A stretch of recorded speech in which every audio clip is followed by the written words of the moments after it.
Seja bem-vindo a mais um vídeo do Talmud Demons Center. Nosso trabalho vem crescendo a cada dia. E se você acabou de nos conhecer, se inscreva no canal, curta o vídeo e ative as notificações para receber os nossos conteúdos sempre. Vamos ao nosso vídeo de hoje?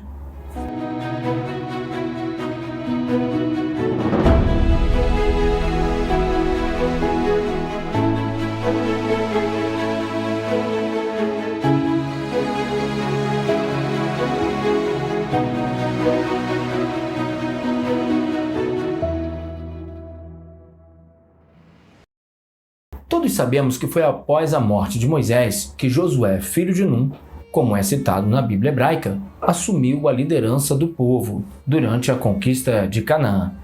Sob seu comando, inúmeras cidades foram desbravadas, e seu sucesso na missão foi esplendoroso. Podemos destacar algumas de suas conquistas principais em batalhas.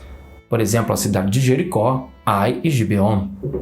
Veja a citação de Flávio Joséfo, historiador do primeiro século, sobre a travessia do Jordão, por exemplo, antes de chegar em Jericó. Quando os sacerdotes entraram no rio, perceberam que a água não era mais tão movimentada, tendo baixado de nível e que o fundo estava firme. Assim, podiam atravessá-lo a pé. Depois desse primeiro efeito da promessa de Deus, todos os outros passaram sem receio. Os sacerdotes ficaram no meio do rio, até que todos passassem.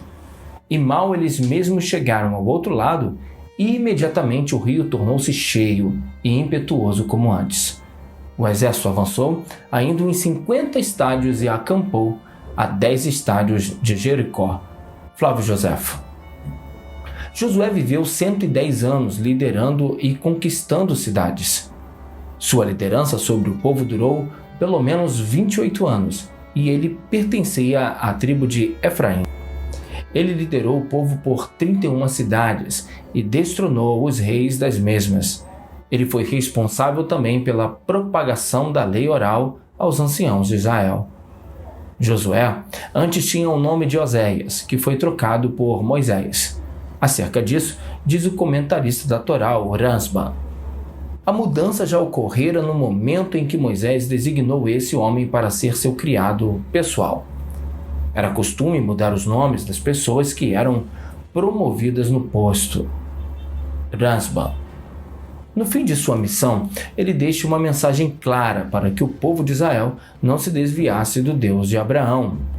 Veja, então, o texto e a citação que ele faz em seu próprio livro.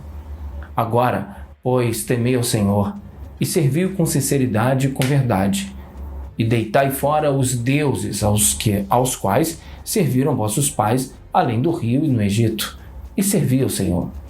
Porém, se vos parece mal aos vossos olhos servir o Senhor, escolhei hoje a quem servais, se aos deuses a quem serviam os vossos pais, que estavam além do rio, ou aos deuses dos amorreus em cuja terra habitais. Porém, eu e minha casa serviremos ao Senhor. Então respondeu o povo e disse: nunca nos aconteça que deixemos ao Senhor para servirmos a outros deuses. Josué 24, versículos 14 até o 16. Em uma ocasião de guerra, Josué teve um encontro com um ser espiritual, como está relatado também em seu livro, que diz assim: e sucedeu que, estando Josué perto de Jericó, levantou seus olhos e olhou, e eis que se pôs em pé diante dele um homem que tinha na mão uma espada nua. E chegou-se a Josué a ele e disse-lhe: és tu dos nossos ou dos nossos inimigos? E disse-lhe: não, mas venho agora como príncipe do exército do Senhor. Então Josué se prostrou, com o seu rosto em terra, e o adorou. E disse-lhe: que diz meu senhor ao seu servo? Josué capítulo 5, versículos 13 e 14. No relato do texto, Josué indaga aquele que havia aparecido à sua frente, e o mesmo responde se identificando como um capitão, ou em outras versões, comandante ou príncipe. Mas quem seria esse ser de forma poderosa que estava diante de Josué?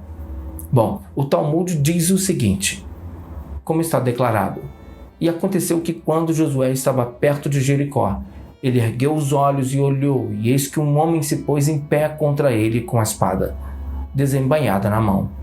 Josué 5,13. Está escrito mais, e ele disse: Não, eu sou o chefe do exército do Senhor. Eu já vim. Josué 5,14. O homem, um anjo, veio exigir algo de Josué e repreendê-lo. Essa citação está em Eruvin 63. Repreendê-lo? Os comentaristas do Talmud afirmam que Josué estava sendo repreendido por dois motivos. Bom, o primeiro, por ter no dia anterior ignorado o sacrifício da tarde, pois estava em guerra. E o segundo era por ter ignorado o estudo da Torá, pois já estava à noite e o mesmo não havia separado tempo para tal tarefa. Josué era respeitado por sempre valorizar o estudo da Torá, como está relatado, e falava o Senhor a Moisés face a face, como qualquer que fala com seu amigo. Depois tornava-se ao arraial, mas o seu servidor, o jovem Josué, filho de Num, nunca se apartava do meio da tenda. Êxodo Shimon 33, versículo 11. Esse termo nunca se apartava da tenda demonstra submissão a Moisés e o constante estudo da Torá. Bom, já que Moisés era aquele que recebeu no Sinai a lei completa, tanto a oral como também a escrita. Bom, e ainda é dito a respeito dele em um outro lugar. Pouco antes da época em que Moisés, nosso professor, deixou este mundo e foi para o jardim do Éden, ele disse a Josué: Pergunte de mim todos os casos de incerteza em questões de Alahá, leis, que você tem, para que eu possa esclarecê-los para você. Josué disse-lhe: Meu professor, alguma vez o deixei por um momento sequer e fui para outro lugar? Você não escreveu isto sobre mim na Torá? Mas seu ministro, Josué, filho de Num, um jovem, não saiu da tenda. Essa citação está no Talmud, demonstrando assim que Josué sempre estava próximo de Moisés e aprendendo com ele. Bom, voltando ao assunto da aparição do capitão celestial diante de Josué, ele se identifica como sendo um respeitado ser de luz. Não se trata de qualquer anjo. Para alguns comentaristas, esse seria Miguel, o arcanjo. Em seu relato ao comentário da Torá, o Rabino Bayá diz o seguinte: de acordo com a opinião de Rabino Hananel, o anjo de que se fala aqui, o anjo é o anjo Miguel, conhecido como o grande ministro descrito em Daniel 12:1. E nesse momento estará Miguel, o grande príncipe celestial, que se levantará para apoiar os filhos do seu povo. Também temos um versículo em Daniel 10:21. E ninguém me reforça contra estes, exceto o seu príncipe celestial Miguel. Esse foi o anjo que se apareceu a Josué e disse-lhe: Eu sou o príncipe dos exércitos do Senhor. Agora cheguei. Comentário de Bayá da Torá. Já para outros interpretadores da Torá, afirmam ter sido esse o anjo que outrora havia sido rejeitado por Moisés, quando o profeta pediu a presença divina junto a ele, e não a de um anjo.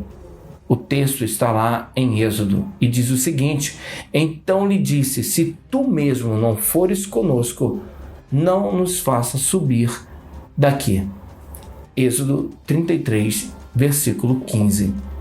Em outro texto da Torá, no capítulo 23 de Êxodo, encontramos uma citação acerca de um anjo, também que poderia estar envolvido nas três ocasiões, nas duas com Moisés e na outra com o período de Josué. E o texto diz o seguinte: Eis que eu envio o anjo diante de ti, para que te guarde pelo caminho e te leve ao lugar que te tenho preparado. Guarda-te diante dele e ouve a sua voz, e não provoques a ira, porque não perdoará a vossa rebeldia, porque o meu nome está nele. Êxodo 23, versículos 20 e 21.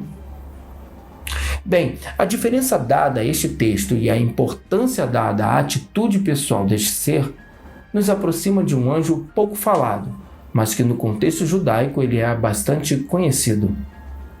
A referência a este ser seria Metatron, um anjo único de sua classe.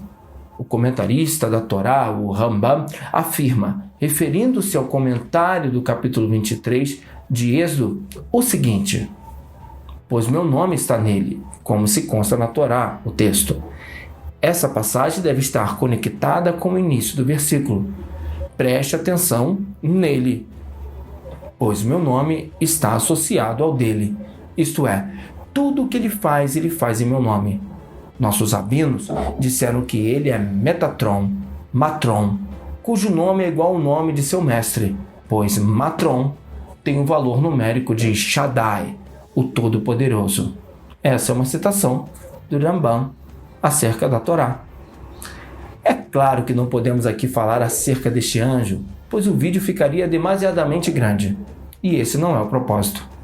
Mas com base naquilo que estamos tratando, é possível que no texto de Êxodo 23 tenha sido um anjo, o próprio Metatron, enquanto no episódio de Josué, lá no livro de Josué, capítulo 5, tenha sido Miguel.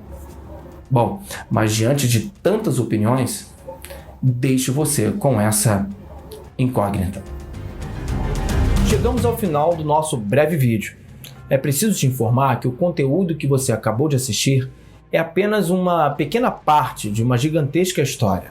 Afinal, precisaríamos de algumas horas ou até dias para aprofundar todas as visões e fontes acerca deste tema.